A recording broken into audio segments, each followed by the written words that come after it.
I loved my maternal great-grandmother. I called her Old Grannies. When I was a kid, in the afternoons, we would play dress up with her sparkly plastic costume jewelry, and she would feed me her homemade 7-Up cake. It was green, neon green, and it had this crunchy, sugary icing. I couldn't get enough of that cake, and I was so sad if she didn't have any for me. When I was 13, my old grannies died.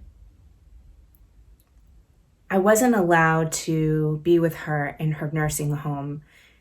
Instead, I waited at home by the phone while she spent her last days eating nothing but ice cream. At her funeral, I stood at her casket and I was so sad and confused, and I didn't know what to do. I had never done this before. Our family pastor walked up next to me and said, "You can touch her." So I reached out and I put my hand on her hand. It was so cold and stiff, but I bent down and I kissed her goodbye, aware of the people behind me watching me. A few months later, I experienced death in a completely different way.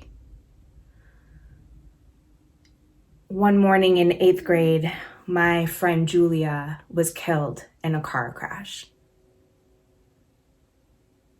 I was completely stunned by the suddenness of her death.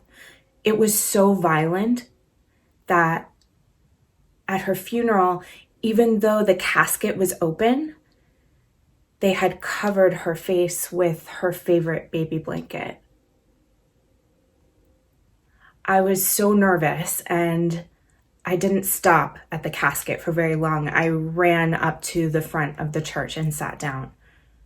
Her mom had asked me to speak at the funeral. I felt like an imposter, and there was so much that I didn't know about Julia. What was her favorite color? Did she love New Kids on the Block as much as I did? Was she a Joey girl or a Donnie girl? Because there's a difference.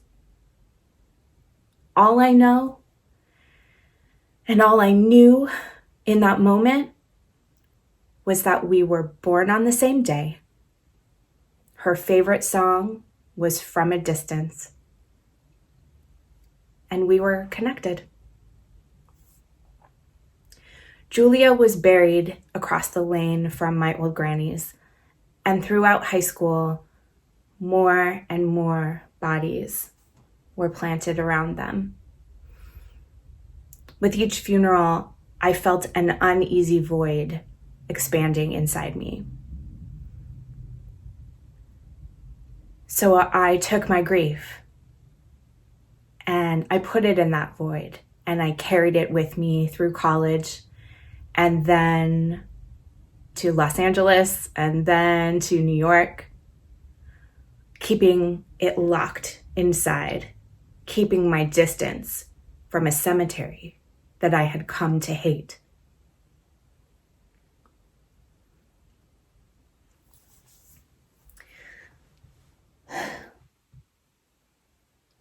My first roommate in college met a boy, and this boy introduced her to heroin.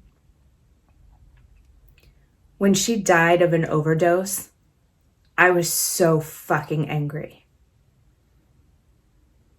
A few months later, I saw him at an art party, holding court, carrying his tackle box of designer drugs, having a great time. And all of that grief and pain that I had kept locked inside welled up inside me And when I looked at him, I wanted to fucking kill him. I didn't think that I could feel any more loss than in that moment. And then in 2009, my year of death began. I lost my muse, a soul sister, another roommate, my grandmother, who, unlike her mother before her, I sat beside as she died. And finally, my best friend. He was my artistic collaborator. He was my inspiration and one of the brightest lights in my life. And someone killed him. With his death,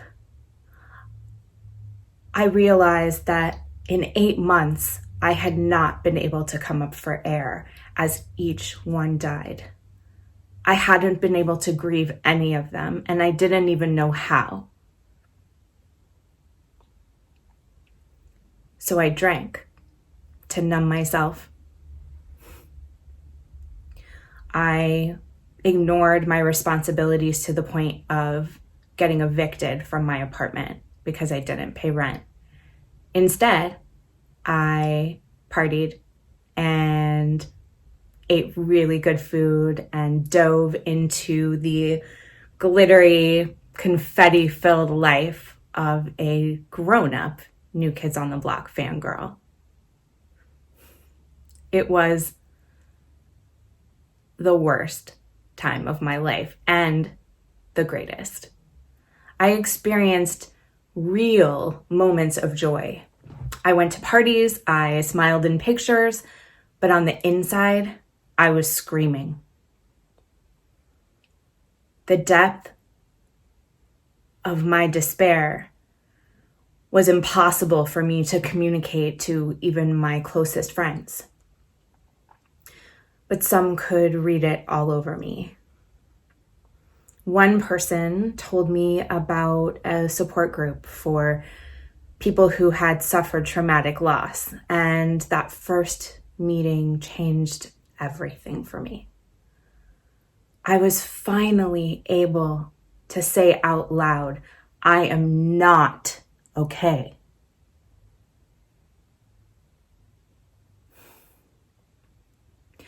I was surrounded by people who understood my grief because they felt it too. And I learned that at the core was an immense love for the people in my life.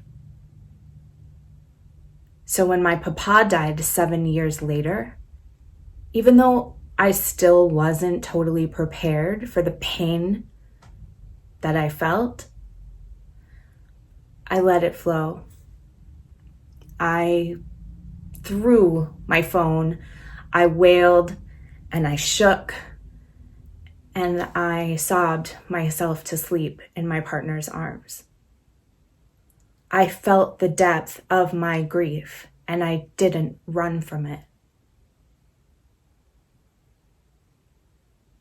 Currently, I'm living with my favorite grandpa. He is slowly dying from Alzheimer's disease and cancer.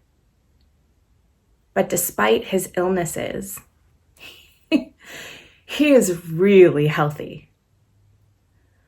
He's so healthy that this is the slowest, most excruciating death I have ever witnessed.